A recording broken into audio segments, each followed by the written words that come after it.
54 years. That's how long it's been since humanity last ventured beyond the cradle of low Earth orbit. For over half a century, the moon has been a distant memory, a pale, silent witness to our dreams of exploration. But now, with Artemis II, we've returned.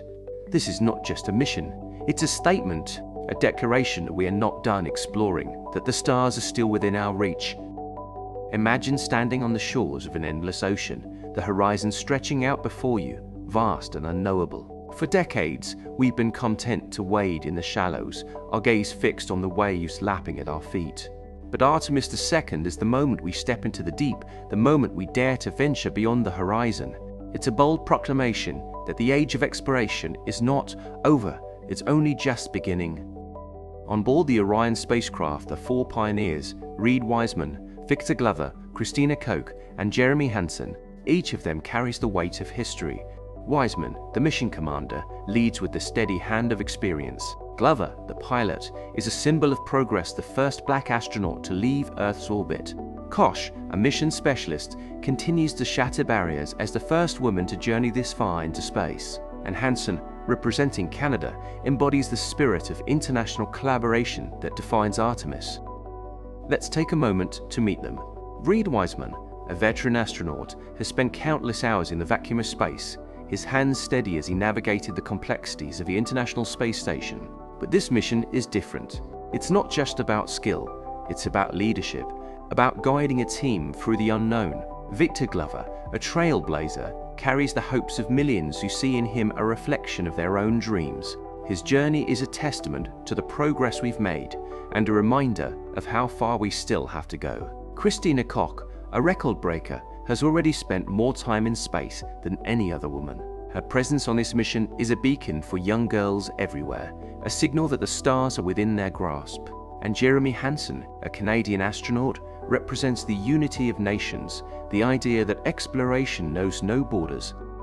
Together, they are more than astronauts. They are the living embodiment of humanity's collective ambition. Their journey is a bridge between the Apollo era and the future, a future where the moon is not the end, but the beginning. Think back to 1972, the year of Apollo 17. The world was a different place. The Vietnam War raged on, the Cold War cast its shadow, and humanity's gaze turned inward. The Apollo program, once a symbol of boundless ambition, came to an end. For over 5 decades, we've looked up at the moon and wondered, when will we return? What will it take? Artemis II is our answer. It's a practice run, but it's a practice run with real stakes. The crew will travel farther than any human has ever gone, 252,756 miles from Earth. This record-breaking distance is not just a number, it's a testament to our resolve to push boundaries. It's a reminder that every great leap begins with a single step, and this step is critical. Picture the Orion spacecraft hurtling through the void, its systems humming with life. Every circuit, every valve, every line of code has been tested and retested. But in the unforgiving environment of space, there are no guarantees. Life support, navigation, communication, all must perform flawlessly. Because while Artemis II won't land on the moon, it paves the way for those who will. It's the proving ground for the technology and teamwork that will one day take us to Mars. This is our return to deep space, a recommitment to exploration, a promise to future generations that we will not stop reaching for the unknown. And as the crew of Artemis II embarks on this historic journey, they carry with them the hopes and dreams of an entire planet. But how do you prepare for such a monumental endeavor? What does it take to build the machines that can carry us to the moon and beyond? That's where our story leads next. The Space Launch System is the most powerful slingshot ever built. Towering over 300 feet tall, it is a marvel of engineering, a controlled explosion of unimaginable force, designed to hurl humanity beyond the confines of Earth. At liftoff, the SLS generates 8.8 million pounds of thrust, enough to light up the night sky and shake the ground for miles. It's not just a rocket, it's a declaration of intent, a testament to our determination to reach farther than ever before. Perched atop this fiery colossus is the Orion spacecraft, affectionately named Integrity. Orion is more than a vessel, it's a sanctuary. Its sleek, silver exterior shields the crew from the harshness of space, while its interior is a symphony of technology and design. The European Service Module, a gift from our partners across the Atlantic, powers Orion's journey. It provides electricity, propulsion, and life support, the essentials for survival in the void. Together, Orion and its service module are the beating heart of Artemis II, carrying the hopes of humanity as they venture into the unknown. But before integrity can chart its course to the moon, it must prove itself in the crucible of high Earth orbit. Here, the crew will test every system, every circuit, every line of code. Life support systems will hum to life, ensuring the air remains breathable and the temperature stable. Navigation systems will lock onto distant stars, guiding the spacecraft with pinpoint precision. Communication systems will beam messages across the void, connecting the crew to mission control and the worlds below. These tests are not mere formalities, they are lifelines. In space, there is no margin for error. A single failure could mean a difference between life and death. This mission is not just a testament to human ingenuity, it's a celebration of global collaboration. The Canadian Space Agency has contributed the advanced robotics that will one day build habitats on the moon. The Artemis Accords, signed by nations around the world, lay the foundation for peaceful and cooperative exploration. Artemis II is a reminder that the challenges of space are too great for any one nation to face alone. It is a mission that unites us, that shows what we can achieve when we work together. Imagine the stakes. Without rigorous testing, a flaw in the life support system could leave the crew gasping for air. A navigation error could send them hurtling into the void. A communication failure could leave them isolated, their voices lost in the silence of space. These are not just hypothetical scenarios, they are the realities that every astronaut faces. And yet, they go forward, trusting in the machines that carry them and the people who built them. As the systems are tested and retested, as every bolt and wire is scrutinized, the crew prepares for the next phase of their journey. They are not just passengers, they are pioneers, charting a course for the future of humanity. And as they look out at the Earth, a fragile blue marble, suspended in the darkness, they are reminded of why they are here: to explore, to discover, to inspire. The tests are complete, the systems are green, the crew is ready. It's time to leave the safety of Earth's orbit and venture into the deep. The journey to the moon awaits. The engines roar to life, a symphony of controlled chaos. The Space Launch System, a towering colossus of engineering, ignites with a force that shakes the very ground. The crew, strapped into their seats, feel the vibrations reverberate through their bodies. This is the moment they trained for, the culmination of years of preparation. As the rocket ascends, the sky turns from blue to black, the thin veil of Earth's atmosphere giving way to the infinite expanse of space. In orbit, the crew begins their systems checks. Every switch, every dial, every screen is scrutinized. The life support systems hum to life, providing a steady supply of oxygen and maintaining a comfortable temperature. The navigation systems lock onto distant stars, guiding the spacecraft with pinpoint precision. The communication systems establish a link with mission control, a lifeline to the world below. These checks are not mere formalities, they are the difference between life and death in the unforgiving environment of space. With the systems green, the crew prepares for translunar injection. The engines fire once more, propelling the spacecraft out of Earth's orbit and onto a trajectory toward the moon. The crew feels the acceleration, a gentle but insistent push that signals the beginning of their journey into the deep. As the Earth recedes, the moon grows larger, its surface a tapestry of craters and plains. The crew marvels at the sight, a reminder of the challenges and triumphs of those who came before them. The lunar flyby is a moment of awe and wonder. The spacecraft skims past the moon, its surface bathed in sunlight. The crew peers out the windows, their eyes tracing the contours of the lunar landscape. They see the shadows of craters, the ridges of mountains, the vast plains of ancient lava flows. They are closer to the moon than any human has been in over half a century, and the experience is both humbling and exhilarating. As the spacecraft rounds the far side of the moon, the crew witnesses a solar eclipse. The sun, obscured by the moon, creates a halo of light that illuminates the darkness. The crew dons their protective glasses, their eyes fixed on the celestial spectacle. They see the corona, a shimmering ring of light, and the stars, visible even in the brightness of the eclipse. It is a moment of profound beauty, a reminder of the wonders of the universe. The journey is not without its challenges.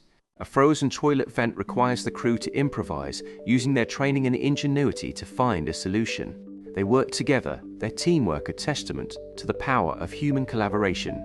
The incident is a reminder of the fragility of their existence in space and the importance of resilience and adaptability. As the spacecraft reaches its farthest point from Earth, the crew reflects on their journey. They are farther from home than any human has ever been, and the experience is both isolating and inspiring. They feel the weight of their responsibility, the knowledge that their mission is a step toward the future of humanity. They make a radio call to the International Space Station, their voices carrying across the void. They are the farthest humans from another human, a testament to the progress of exploration. The return journey is a time of reflection and anticipation. The crew monitors the spacecraft systems, ensuring that everything is functioning as it should. They prepare for re-entry, the final test of their mission. As they approach Earth, they see the planet as a fragile blue marble, a reminder of the beauty and fragility of their home. They know that their journey is not just a mission, but a statement of humanity's potential. Artemis II is a success. The crew returns to Earth, their mission a testament to the power of exploration and the resilience of the human spirit.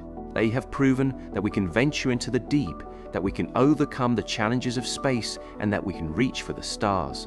Their journey is a bridge to the future, a step toward the Moon, Mars, and beyond. And as they step onto solid ground, they carry with them the hopes and dreams of an entire planet. The Artemis II mission was not just a journey into the vastness of space, it was a voyage into the unknown realms of human biology, engineering, and the limits of our technology. As the spacecraft returned to Earth, it carried with it a treasure trove of data evidence that humanity is ready to take the next step toward Mars. Imagine a laboratory, not on Earth but floating in the vacuum of space.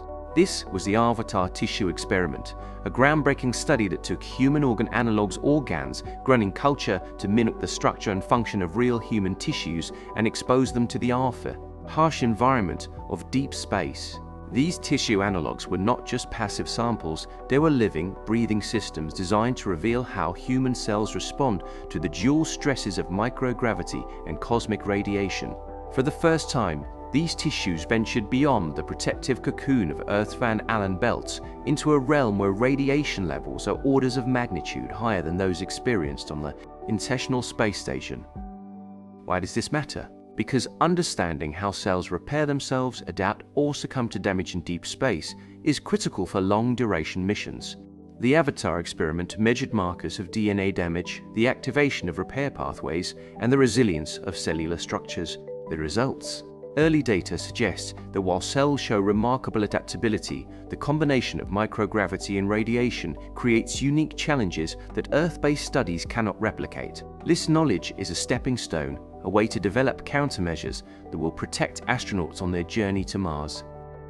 But Avastar was just one piece of the puzzle. The Archaea health monitoring system turned the astronauts themselves into living experiments. Each crew member wore advanced biometric sensors that tracked their sleep patterns, movement, and heart rate. They collected saliva samples to measure immune markers like immunoglobulins, cortisol, and inflammatory proteins. Why?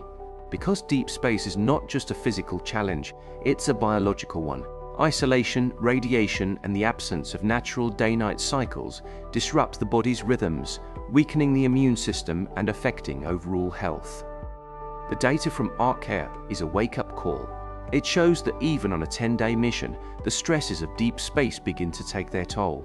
For a Mars mission, which could last 3 years, these effects will be magnified, but it also provides a roadmap for solutions, better sleep management, targeted nutrition, and perhaps even pharmacological interventions to bolster the immune system. The Archaea findings are not just data points, they are the foundation of a new approach to astronaut health. And then there's the radiation. To understand the significance of Artemis II's radiation studies, we need to step back and consider the Van Allen belts, Earth's natural shield against cosmic rays and solar particles. These belts, created by our planet's magnetic field, protect life on Earth from the full brunt of space radiation. But beyond them lies a different reality. The Artemis II crew ventured into this unshielded environment where they were exposed to galactic cosmic rays and the potential for solar particle events. The data collected during the mission revealed that the crew received a radiation dose significantly higher than what astronauts experience on the ISS, but still within acceptable limits for career astronauts. This is a critical finding. For a Mars mission where astronauts would be exposed to over 1 gray of radiation a dose with serious long-term health implications, we need advanced shielding, real-time monitoring, and possibly even medications to mitigate the effects. Artemis II's radiation studies are the first step in developing these protections, ensuring that the journey to Mars is not just possible, but safe. One of the most tangible successes of Artemis II was the performance of the heat shield during re-entry. After Artemis I revealed unexpected char erosion in the other-caught material, there was intense debate within NASA. Should the heat shield be redesigned, or should the re-entry trajectory be modified? The decision was made to adjust the trajectory, opting for a steeper re-entry angle to reduce the time spent in the thermal environment. The result? The heat shield performed flawlessly. This victory is more than an engineering triumph. It's a testament to the power of understanding and adapting to challenges. It proves that when we face problems head-on, we can find solutions that work. Life support systems were another critical area of focus. During the mission, the crew relied on a suite of technologies that will be essential for Mars. Water recovery systems reclaimed over 90% of the water from the crew's urine, turning waste into a vital resource. Oxygen was generated by splitting water into hydrogen and oxygen, with the latter used for breathing. Carbon dioxide was scrubbed from the air using lithium hydroxide canisters and molecular sieve systems, maintaining a safe and breathable atmosphere. Even solid waste was compacted, sealed, and stored efficiently. These systems worked seamlessly for 10 days, but for a Mars mission, they will need to operate continuously for years. Artemis II proved that the foundation is solid. Now it's time to build on it. The mission also highlighted the wisdom of the free return trajectory. This design, which allows the spacecraft to return to Earth without an engine burn, is not just a safety feature, it's a philosophy. It acknowledges that systems can fail, that engines might not ignite, and that communications might be lost. It's a humble approach to engineering, one that prioritizes the safety of the crew above all else. For Mars missions, where the stakes are even higher, this philosophy of graceful degradation will be essential. And what of the crew? They returned to Earth healthy, their bodies adapting quickly to gravity after 10 days in space. Post-landing tests showed that their physical fitness remained strong and their radiation exposure was within acceptable limits.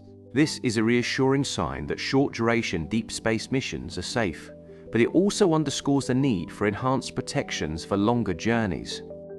Artemis II was not just a NASA mission, it was a global endeavor. International payloads like Germany's Tacheles, Argentina's ATNEA, Korea's KRAD-Cube, and Saudi Arabia's Shams contributed valuable data. These experiments tested everything from radiation shielding to space weather monitoring, demonstrating the power of collaboration in advancing human exploration. In the end, the big revelation of Artemis II is this: we are ready. The spacecraft worked. The systems worked. The experiments worked. The crew returned safe. We have the data, the confidence, and the proof that humanity can survive in deep space. Mars is no longer a distant dream, it's a destination within our reach. Artemis II is not just a mission, it's a turning point. It's the moment we stopped asking if we could go to Mars and started asking when, and the answer is soon. Artemis III, slated for 2027, will be the next critical step in humanity's return to the Moon. This mission will test the lunar landing systems, a feat that is far more complex than it might seem. Landing on the Moon is not just about descending, it's about doing so with precision, efficiency, and safety. The descent velocity must be meticulously controlled to avoid a catastrophic crash. Fuel efficiency is paramount, as every ounce of propellant carried to the Moon is an ounce that cannot be used for other mission-critical systems. Success will look like a spacecraft touching down gently on the lunar surface, its systems intact, its crew ready to step out into the harsh, alien environment.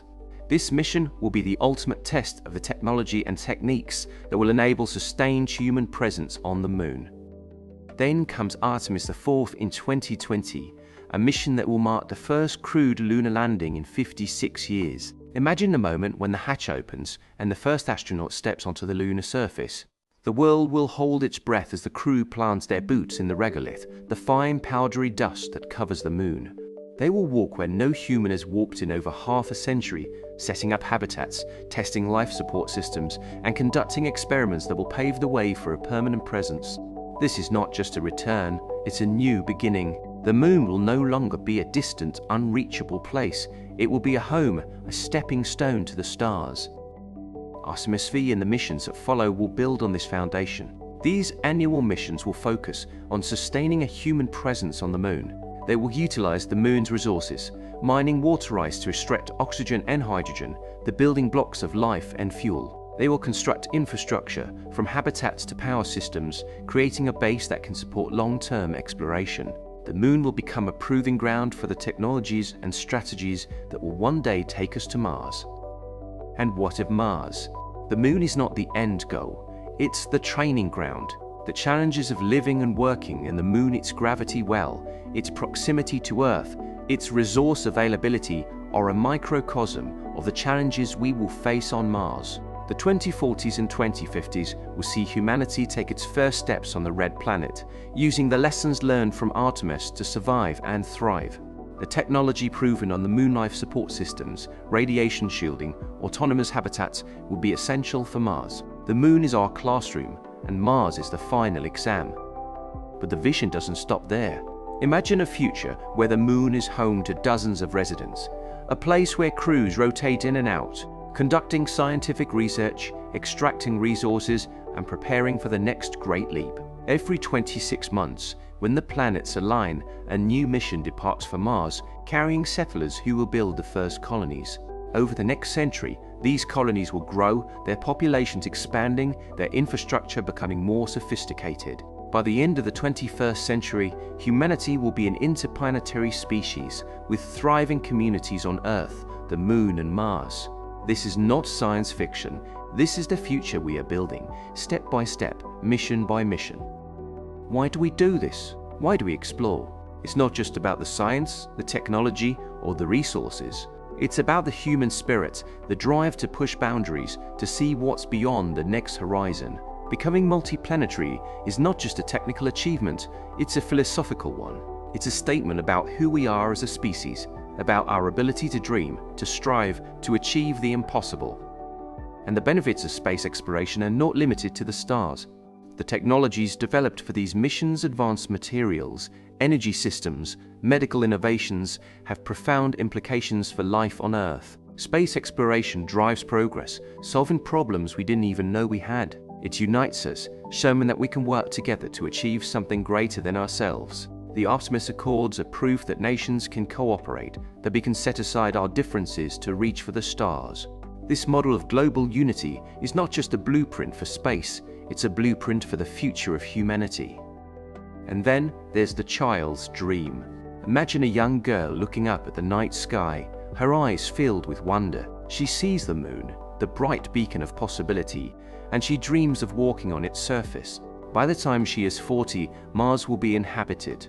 She will tell her children about the time when humanity was confined to one planet, and she will teach them to dream even bigger. Because that's what Artemis is about, inspiring the next generation to reach for the stars.